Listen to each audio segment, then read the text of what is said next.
Bom dia, queridos irmãos e irmãs da Paróquia São Lucas e demais amigos que vão ver esse vídeo. Que Deus nos abençoe. Continuamos o nosso estudo dos Salmos e chegamos ao Salmo 83, um salmo de Davi, onde ele clama a Deus pedindo que Deus tome providências com relação aos inimigos de Israel, que são muitos e extremamente astutos, mas não são nada se comparados ao Senhor. Davi compara os inimigos de Israel a folhas secas que são levadas pelo vento a qualquer momento.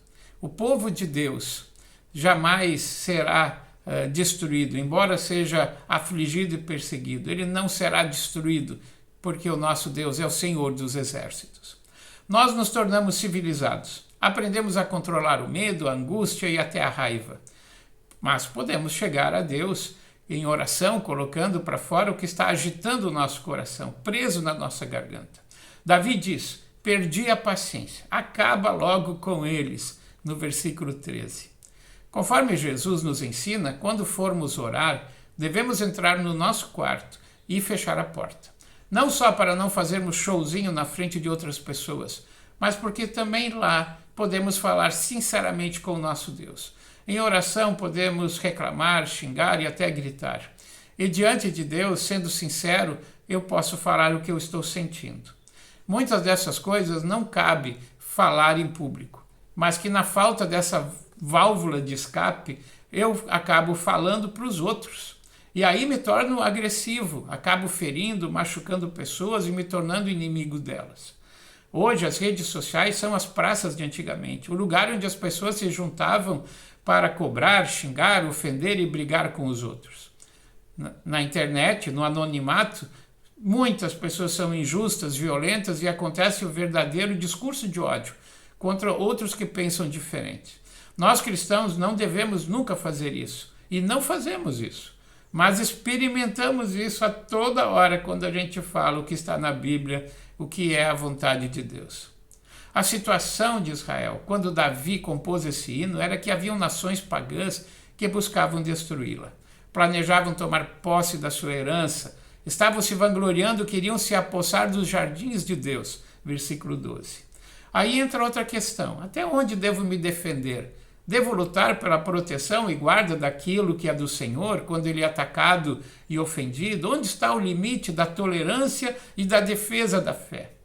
Nós temos assistido um ataque contínuo contra a fé cristã e contra a própria igreja. Às vezes pelos governos, outras vezes pela mídia em geral. Isso sem esquecer o desprezo de muitos professores para com a fé cristã.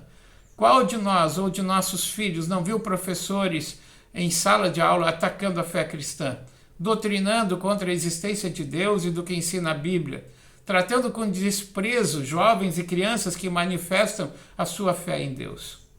Deus não precisa de advogados e nem de ninguém que o defenda, mas a omissão dos cristãos oportuniza um espaço gigantesco para aqueles que querem destruir a fé e a igreja, que acham que o ensinamento de Jesus é um dos empecilhos para o avanço das suas ideias.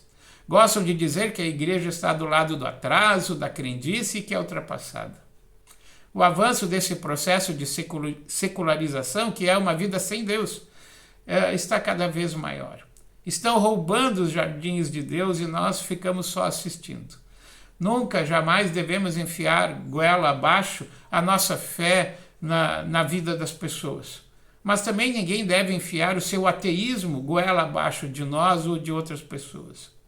Se não vivermos a nossa fé de forma coerente e não transmitirmos a nossa fé para os nossos filhos, o que nós queremos nós vamos perder.